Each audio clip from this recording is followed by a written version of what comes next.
Teruskan dengan lintas langsung dari Sarawak, terus bersama Norsila Talaha. Silakan. Sarawak. Assalamualaikum dan salam sejahtera.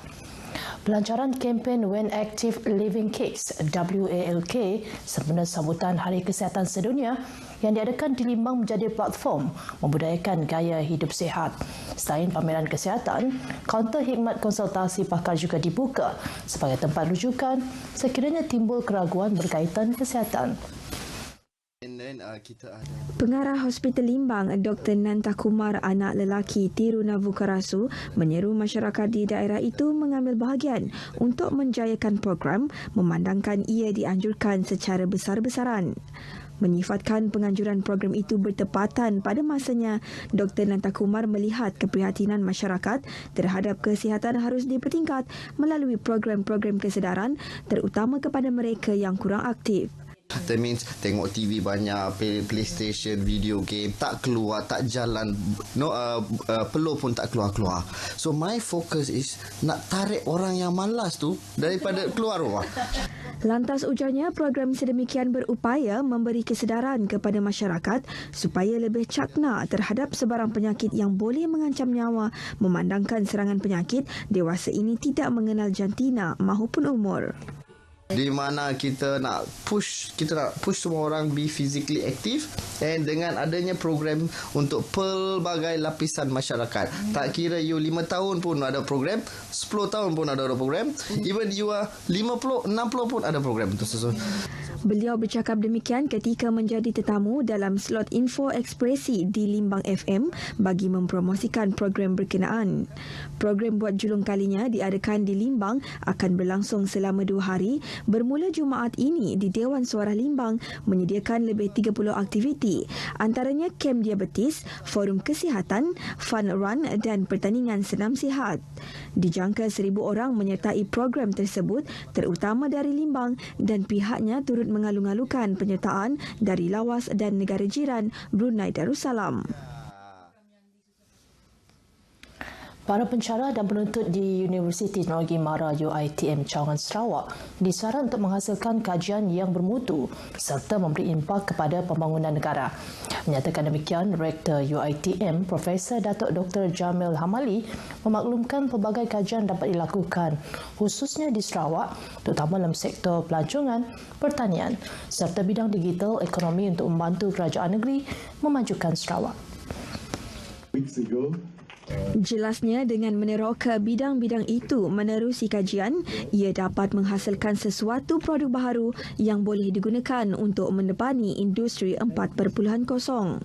Ujarnya, berdasarkan British Council Report Research Performance Asia, Malaysia merupakan negara 3 teratas selain Thailand dan Singapura mengaplikasikan pembangunan kajian dan inovasi dalam memajukan negara lebih ke hadapan.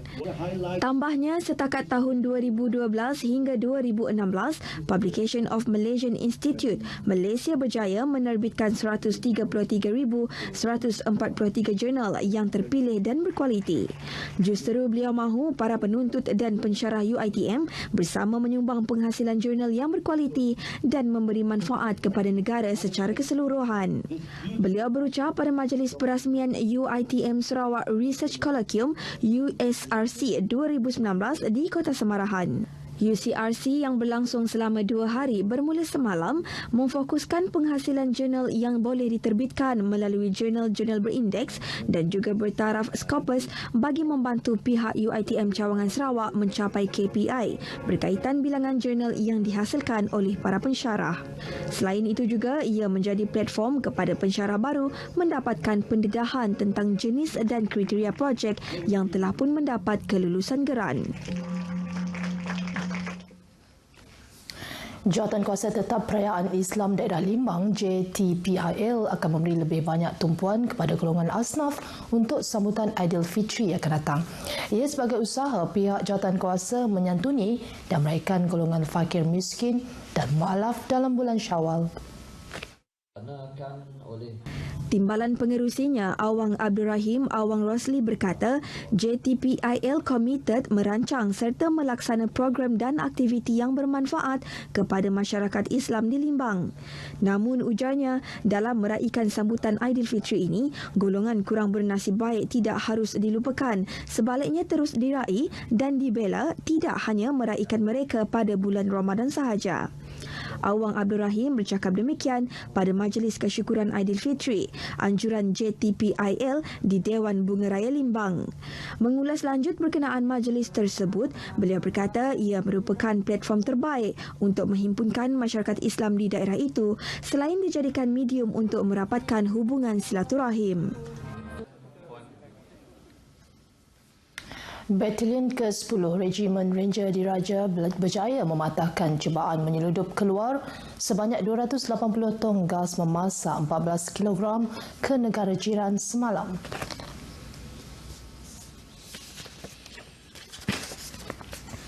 Menurut kenyataan media yang dikeluarkan oleh Sel Perhubungan Raya Markas 1 Division, lori membawa muatan tong gas berkenaan yang dipandu laju ditahan di Persempadanan Malaysia-Indonesia kira-kira pukul 10.15 pagi.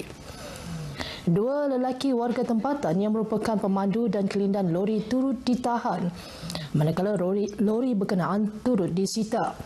Kedua-dua suspek yang berumur 48 dan 38 tahun dah dibawa ke Balai Polis Bau untuk tindakan selanjutnya.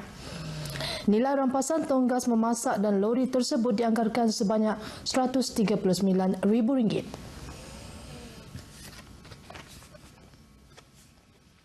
Bahagian Siasatan Jenayah Narkotik, Ibu Pejabat Polis Daerah Padawan berjaya merampas dadah jenis syabu dan ganja yang dianggarkan bernilai RM2,793 sepanjang bulan lepas. Ketua Polis Daerah Padawan, Superintenden Aidil Bol Hassan dalam kenyataan medianya berkata, anggaran berat kasar syabu yang dirampas ialah 17.96 gram, manakala ganja 13.91 gram.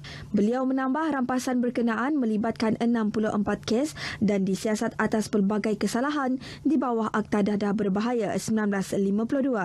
Daripada jumlah berkenaan, 51 kes disiasat di bawah Seksyen 15-1 A, 11 kes di bawah Seksyen 12-2 dan 1 kes masing-masingnya disiasat mengikut Seksyen 39A-1 dan Seksyen 6 Akta Dadah Berbahaya 1952. Superintenden Aidil turut menggesa masyarakat di daerah Padawan supaya menyalurkan maklumat kepada pihak polis agar masalah dadah dapat dibendung bersama. Seorang lelaki berumur 51 tahun cedera selepas motosikal yang ditunggang dirempus sebuah kenderaan pacuan 4 roda dalam kejadian kemalangan di Jalan Raya Permaisuri, Permajaya Miri semalam. Menurut Pegawai Pertahanan Awam Daerah Miri, Kapten Pertahanan Awam Muhammad Hazli Shah Abdul Hamid, kemalangan itu menyebabkan mangsa mengalami patah kaki kiri.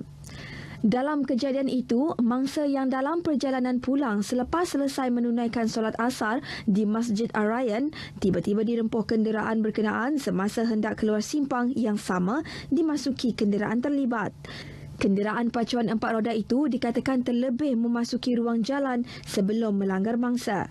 Sepasukan anggota Angkatan Pertahanan Awam Malaysia APM Miri bersama sebuah ambulan bergegas ke lokasi kejadian selepas menerima panggilan kecemasan pada pukul 5.06 petang. Anggota yang tiba di lokasi pada pukul 5.28 petang membuat rawatan awalan kepada mangsa. Mengesahkan demikian dalam satu kenyataan di Miri, katanya mangsa telah dihantar ke Hospital Miri untuk mendapatkan rawatan lanjut. Tiada ruang diberi kepada pesalah dadah di Limbang. Sebaliknya, mereka yang didapati bersalah akan diheret ke muka pengadilan selaras dengan peruntukan undang-undang. Ketua Polis Daerah KPD Limbang, Superintenden Abang Zainal Abidin Abang Ahmad dalam nada tegas memberi amaran kepada orang awam terutama pengedar dadah menghentikan segala jenayah berkenaan sebelum dicekup pihak berkuasa. Dan risikan sedang kita jalankan dan sebarang tindakan kita selepas ini mungkin agak drastik terhadap pengedar-pengedar tersebut. Jadi saya menyeru kepada pengedar-pengedar dadah supaya lebih baik hentikan mulai daripada sekarang. Dedahnya isu dadah di Limbang antara keutamaannya untuk dibanteras secara habis-habisan setelah secara rasmi menandatangani nota terima tugas sebagai KPD Limbang yang baharu minggu lepas. Prinsip yang sama dipegang ketika beliau menjadi KPD lawas sebelum ini untuk melumpuhkan sebarang aktiviti penyalahgunaan dadah di Limbang juga akan menggunakan cara sama namun bersifat lebih agresif. Abang Zainal ditemui pemberita selepas menjadi tetamu dalam slot Bah Selamat Pagi Limbang, Limbang FM. Dalam perkembangan sama, ditanya pemberita mengenai statistik kes dadah dan tangkapan dibuat pihaknya, Superintendent Abang Zainal mendedahkan sebanyak 138 kes direkodkan pihaknya membabitkan 160 tangkapan dalam tempoh 5 bulan pertama tahun ini, iaitu bermula Januari sehingga Mei. Jelasnya sama ada meningkat atau menurun sesuatu kes dadah bagi tahun ini, beliau dan pasukannya komited melaksanakan tugasan sebaik mungkin demi keselamatan dan kesejahteraan penduduk Limbang. Hampir 10 hari diburu polis, semalam 2 suspek yang disyaki terlibat dengan kes pecah rumah dan curi kenderaan berjaya dikesan oleh pihak polis di Jalan Rok Kuching ketika cubaan mencuri sebuah kenderaan yang diparkir pada hadapan sebuah premis makanan. Ketua Jabatan Siasatan Jenayah Sarawak SAC Dennis Leong Sun Kwai mendedahkan kira-kira pukul 9.30 malam semasa pengadu dan pasukan polis melakukan pemantauan di Jalan Rok Kuching terserempak dengan suspek yang sedang dalam cubaan mencuri kenderaan dan cuba menahan suspek, namun suspek bertindak melarikan diri setelah menyedari kehadiran pihak polis. Salah seorang anggota polis melepaskan 2 das tindakan amaran, namun suspek nekat melarikan diri menyeberangi jalan ke arah hospital swasta sebelum terjun ke dalam sungai, manakala seorang rakan suspek juga melarikan diri dengan keluar daripada kenderaan suspek. Pemeriksaan ke atas kenderaan yang digunakan oleh suspek didapati ia adalah kereta curi yang dilaporkan hilang di Batu Kawah pada 8 Jun lepas. Pemeriksaan lanjut dilakukan di dalam kenderaan terbabit telah menemukan pelbagai barang yang disyaki digunakan untuk pecah rumah dan curi kenderaan. Badan Peneroka Tanjung Kidurong berharap kerajaan dapat mengiktiraf kawasan tanah seluas lebih 242 hektar di kawasan Simila Jau Bintulu yang diteroka badan itu sejak tahun 1990. Menurut Pengerusi Jawatan Kuasa Kemajuan dan Keselamatan Kampung JKKK, Kampung Simila Jau Baru, Dahiri Abu Samah, usaha penerokaan mereka telah membolehkan lebih 200 penduduk memiliki tanah seluas antara 0.4 hingga 1 hektar bagi setiap peneroka. Jelasnya pada tahun 2016, tanah mereka telah disukat mengikut Seksyen 18 oleh pihak tanah dan survey sekaligus memberi kelegaan kepada peneroka di kawasan tersebut.